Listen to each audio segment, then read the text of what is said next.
Welcome to There's a Method to the Madness. My name is Rob Maxwell. I'm an exercise physiologist and personal trainer. I'm the owner of Maxwell's fitness programs, and I've been in business since 1994.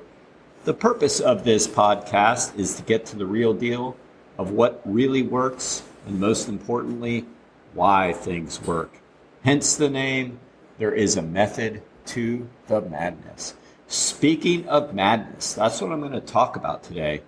It is November 5th, Tuesday, 2024, and I am going to give you my opinion on the election and who is going to win. So if you want to find out the winner of the 2024 election, you better listen until the end. But before I get to that, let me thank Jonathan and Lynn Gilden of the Gilden Group at Realty Pros.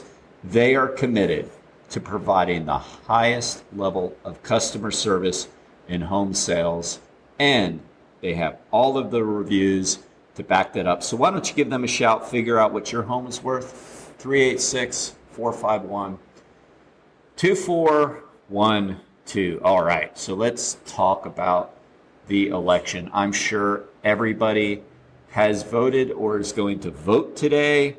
And like I said, just hang tight and I will get to who won. So let's talk a little bit about locus of causality. When I was in college, we called it locus of control. When I majored in psychology, well, we have now switched it to locus of causality, but it means the same thing. It basically means staying within your center of control. Somebody who has an internal locus of control, I kind of like that term better than causality, but so I'm going to use it because it's my podcast. Someone that has an internal locus of control believes that they have control over certain things and they try to exercise that control. Somebody who has an external locus of control tends to not believe they have control over the things that they actually have control over.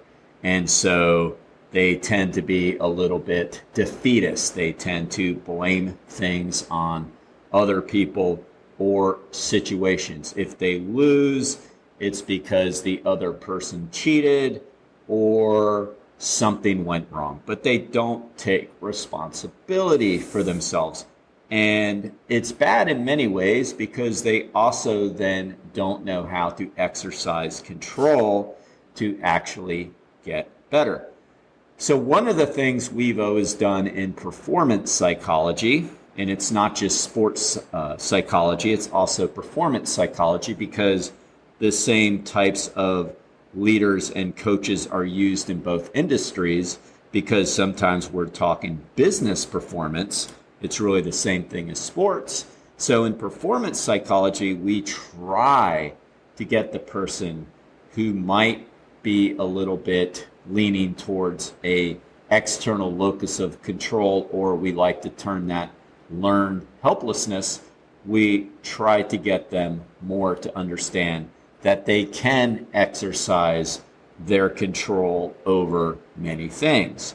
And that is your attitude, your actions, and your work ethic. Like, those are the things that we all have control over. So what I want everybody to think about is, what do you have control over? And are you exercising enough control over the things you should? Like, if everybody got as wound up and anxious and upset and passionate about their own personal health as they do other people's, or as they do an election cycle, can you imagine how much healthier everybody would be? Like, if everybody took that same irritation, that same anger, that same blame, and pushed it towards things that they have outright control over. Can you imagine how much healthier we all could be. So it frustrates me because I'm in an industry to where I work with people and I've been doing this 30 years.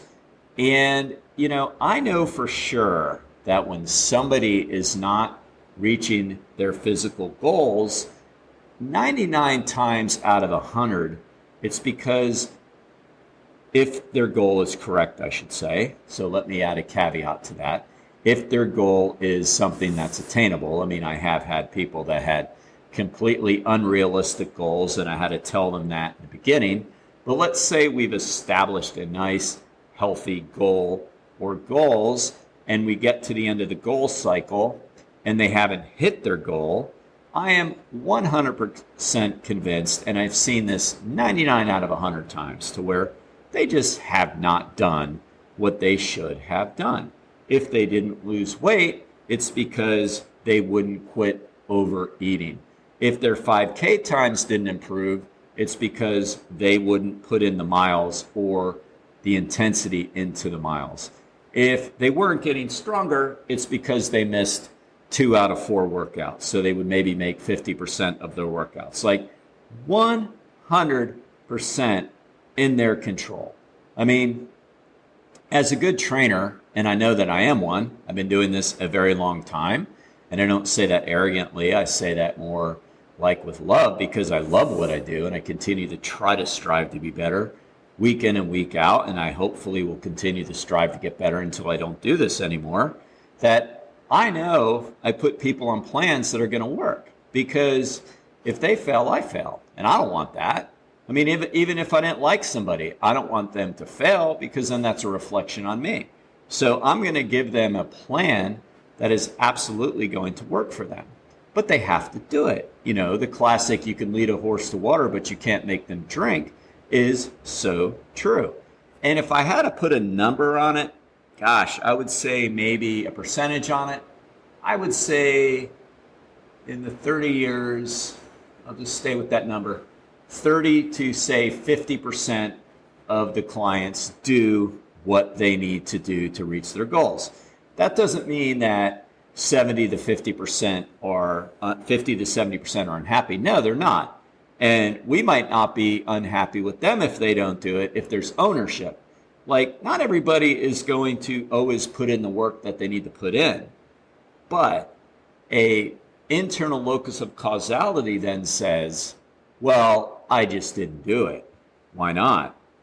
I honestly didn't want to. Okay. So if you would have done it, it would have worked. Well, yeah, I just don't feel like it. I don't always feel like eating healthy. Sometimes I'm lazy. Okay. See, that's still an internal locus of causality, and that's still healthy, and we're still going to have a good relationship as a trainer and client. So that's not unhappy. They might be hitting other goals that they're perfectly fine with. But what I am saying is, when somebody doesn't reach a very specific goal that they might have for themselves, it's because they have not done the work. Now, if you want to do the work and get healthy, you adopt an internal locus of control and say, well, I need to do this. And then if you do that, then we can get somewhere. Even if we have the same conversation 10 times, but you're honestly admitting you just need more help, you need more follow-up, you need more pats on the back, or you need more of the stick, whatever you need, as long as you're owning the fact that you're not getting there because you're not doing the work, then it can be a good situation. But the whole point is, why don't people get more upset about what they're not doing to improve their physical health? Because it is on you. You could take all the Ozempic in the world to help you lose weight. Great. If you feel like you really need it, if your physician feels like you need it, more power to you and them. But you know what? Doesn't mean you're more fit. It just means you're losing weight. I can promise you this, that fitness is not just about your waistline. I know plenty of fit people who are endomorphs and basically never going to look overly lean. They might always look slightly fat because that is their body type. And slightly fat is not a big deal. we had slightly fat people in the 1960s, 1970s, and of course before that, but I'm just going back to the times I see pictures and remember of, and they were perfectly healthy. Now we have morbid obesity rates that we've never seen before, and that is not okay, and that is not healthy. So yes, weight matters, body composition matters, but it is only one side of it. If you really want a statistic, it is only 20% of it, because there are 5 health components to physical fitness: body composition, muscular strength, muscular endurance, cardiorespiratory fitness, and flexibility/mobility. Those are all important. Those are all pieces of the 5-sliced pie.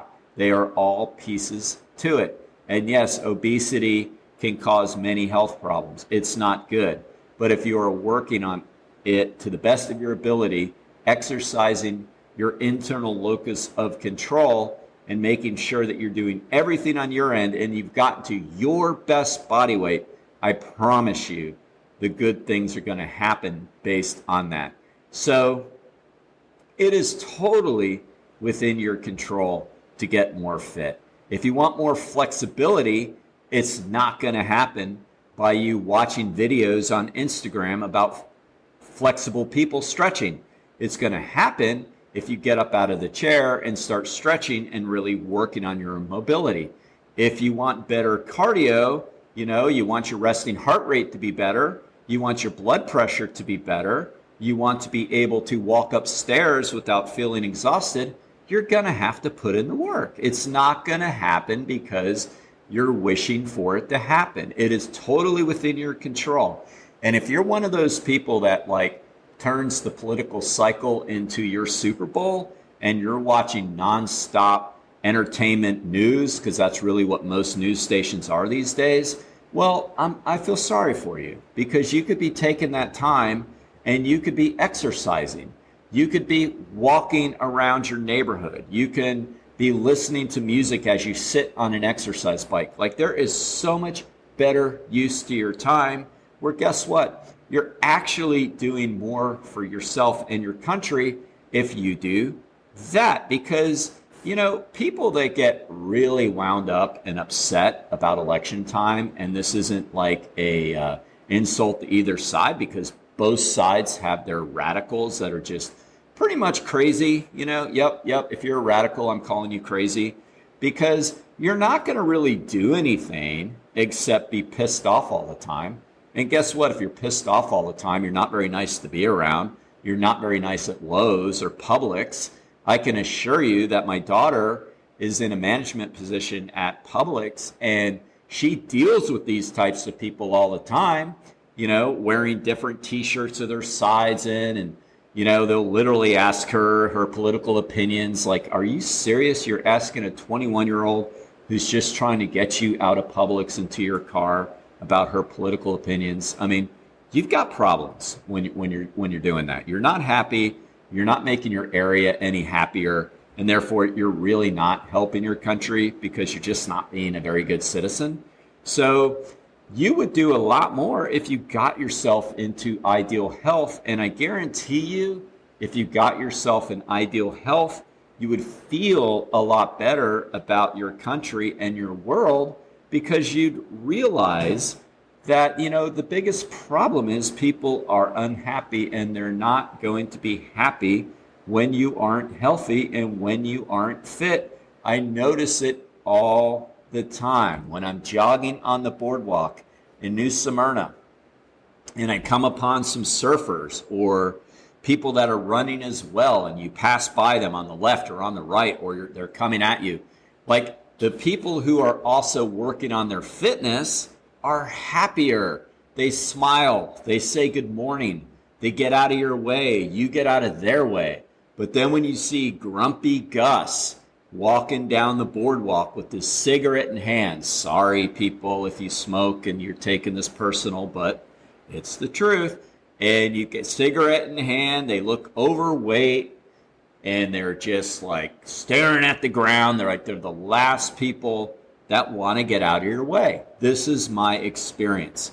They're just not happier people. So we could exercise our control by doing more about our own personal health and fitness, taking responsibility for ourselves. And when we do that, we are absolutely going to be better citizens. The other components, strength, endurance. If you want to be stronger, you're going to have to put in the work to be stronger, and being stronger matters. I just finished with one of my clients a few minutes ago, Miss Joanne, and she wants to improve her push-ups. And literally, as we're doing them, I said, okay, so do as many standard as you can now, and then, the rest will finish with modified push-ups. And she looked at me and she said, yeah, so yesterday for my homework, I did 5, so I'm already ahead of the game. Today we do 6. Bang, look at that. What was the key word there? Yesterday when I did my homework. Somebody who wants to get stronger did her homework. That is exercising her locus of control, controlling what she can, which is her health, her fitness, and guess what? Been working with her close to a year now. She's improving every week, every month, because she's not just coming here twice a week for 30 minutes. She's also doing her homework and eating right and doing the things she has control over. So we absolutely have control to improve our physical fitness. There is no question about it. So what are you going to do to really help all this? I mean, what we can do is exercise everything under our control, do the work that we have to do, and I can promise you, you will be better at no matter what you do. There's a famous saying that says there is no wealth without health. So for the people out there that say, well, yeah, all that exercise is kind of cool and everything, but at the same time, I've got a job to do. I got this company to run. Look, I guarantee you that top business people in the world, and I like to listen to them on podcasts because the ones who are really at the top absolutely value taking care of themselves. I mean, I can't think of one that I've listened to that doesn't exercise at least an hour a day. I can't think of one that I listen to that doesn't do some form of mental, spiritual work every day, whether it be like meditation or yoga or journaling or their own religious practices, but they are all into improving themselves because, as the famous Stephen Covey used to say, you've got to sharpen the saw to make that saw cut wood better. And the way that we humans can sharpen the saw is by taking care of ourselves, being physically fit, and controlling all of the controllables. All right? So that is the message of the day. If you tend to be a little bit of an external locus of control person or learned helplessness person, like, oh, I can't do this. My parents were heavy. My parents smoked. Oh, I can't do this. My husband doesn't want to exercise. My husband doesn't want to eat better. Oh, I can't do this. I can't get my wife to exercise with me, whatever. Okay, that's learned helplessness, okay? And I'm just going to cut to the chase on this one. You sound pathetic when you say things like that. You really do. To people who, are in the field are just going to go, what does their unwillingness to exercise have to do with you? I mean, last I checked, you can go out and do what you need to do regardless of your surroundings, all right? So learned helplessness is when you blame other people for your situation. And how many people do that politically anyway? So many people, both sides, blame the government constantly, like they have something to do with your level of unhappiness. I don't think so. I don't believe so, not in this country. That's never been my existence whatsoever. I mean, since I've been voting, I don't know how many terms I've been through, and both red, both blue, both Republican, both Democrat, no independents, I guess. I've been in the White House, no. So it's been Republican or Democrat, pretty far right, I suppose, pretty far left, I suppose, maybe some moderates. I don't know, but I know I voted every time. And I know that like my life has like been marginally changed. If I can even think of a change from one administration to the other, maybe slightly different in taxes. I don't know. Like it's been so insignificant that it's just never really impacted me that way. Doesn't mean I'm not politically conscious. I read a lot of books. I read a lot of news. I don't watch news. I read a lot of different things. And I exercise my right to vote. And then another way I've learned to vote is that with my pocketbook. Like if I don't like the way certain things are going, I just don't spend money on certain things. So that's another way. But that's all I have control over. I mean, I guess I could change my profile picture, and that's going to make, 90% of my followers vote the way I'm voting because I changed my profile picture, right? Of course not. You know how stupid that sounds? That's not going to have any impact on anybody. I suppose I could put out yard signs and my next door neighbor is now going to vote the way I'm going to vote. Of course not. I mean, that's just dumb to me. Those things are just so silly. The only time I ever put up yard signs is when I have friends running for county council or city council or things like that. And it's more of a personal support to somebody that I absolutely know.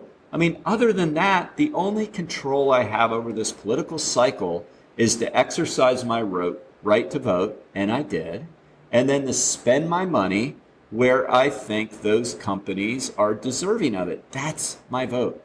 And then the rest, I try to take care of myself and take care of people around me and not be a jerk in public. And I think all of those things are more important. So who's the winner of the 2024 presidential election? It is you if you have voted and went out and exercised today. So there you go. Now let me thank Overhead Door of Daytona Beach, who I vote as the absolute best garage door company in Daytona Beach, owned by personal friends of mine. Jeff and Zach Hawk were phenomenal people who really do the best job they can. Give them a shout at overheaddordaytona.com.